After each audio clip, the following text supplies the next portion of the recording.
அன்னதானத்துக்கு லைன்ல நிற்கிறோம். அன்னதான கியூ பார்த்துக்குங்க.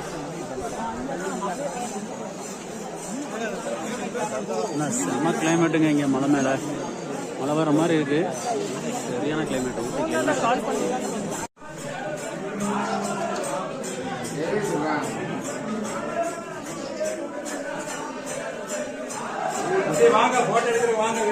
சாமி தரிசனம் முடிச்சிட்டோம். இப்போ பார்த்தீங்கன்னா அன்னதானம் சாப்பிட்றதுக்காக நாங்கள் 3 பேரும் போயிட்டு இருக்கோம். பாருங்க எவ்வளோ பக்தர்கள்னு. மழை வேற வர மாதிரி இருக்கு. ஒரே கிளைமேட்டு. 3 பேர் டயரா இருக்கும். அடுத்த மலைக்கு ஏறதுக்கு ரெடியா இருக்கிறோம். இங்கிருந்து சாப்பாடு போடுறாங்க. 3 மணி வரைக்கும் அன்னதானம் இருக்குன்னாங்க. இங்கிருந்து இருக்குது.